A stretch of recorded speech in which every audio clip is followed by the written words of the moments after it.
Always follow the money. A Machiavellian perspective on October 7th and the Gaza War.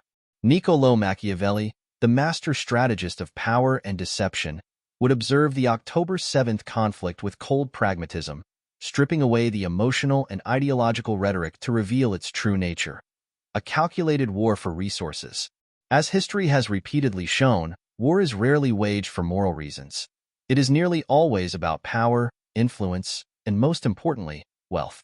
In the case of the Gaza War, the primary driver is not religious or nationalist fervor, but rather control over lucrative offshore oil and gas reserves. The rest, as Machiavelli would say, is a scripted play designed to mask the real intentions of the ruling elite. The war for oil and gas, a carefully orchestrated play.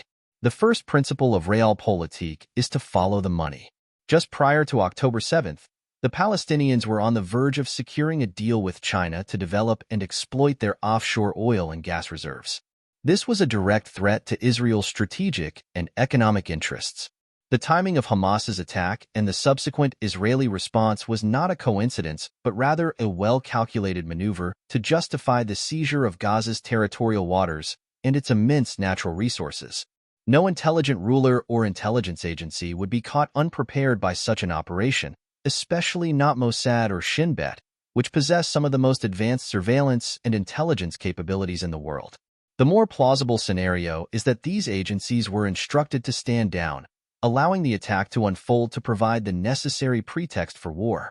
This follows a well-established pattern of history, from the Reichstag fire to 9/11, where crises are either engineered or opportunistically leveraged to justify sweeping military and political action.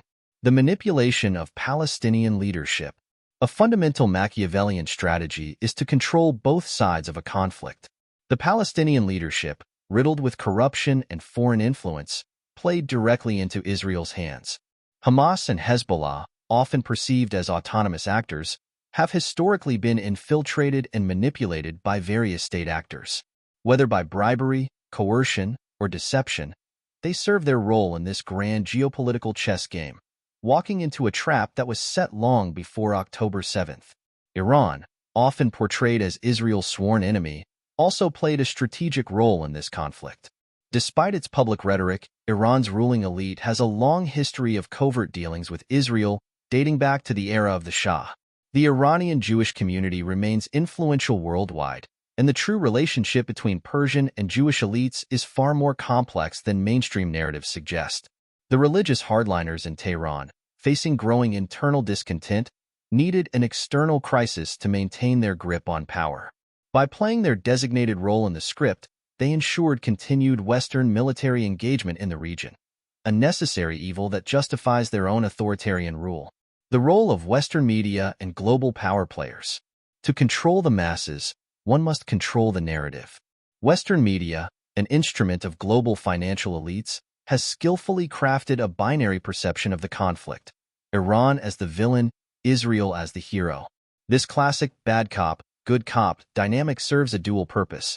It justifies billions in military spending while keeping public opinion aligned with the interests of the ruling elite. The true beneficiaries of this war are not the people on either side, but rather the financial powerhouses that control both governments.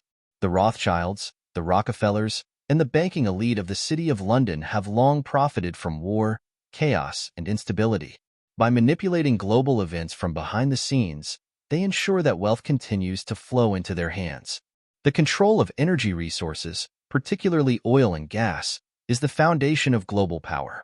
Whether through direct conquest or economic coercion, the end goal remains the same: monopolization of critical resources and the financial subjugation of nations. The grand illusion. Blinding the masses. Machiavelli taught that a ruler must always appear virtuous while being ruthless behind the scenes.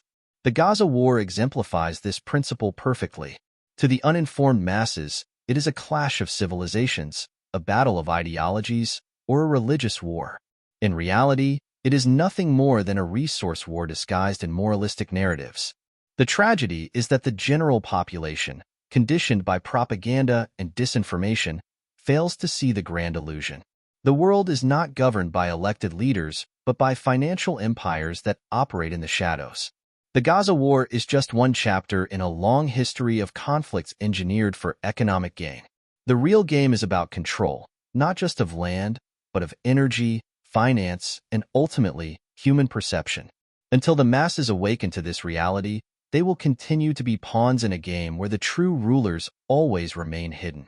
In the end, as Machiavelli would advise, always follow the money. The rest is just theater.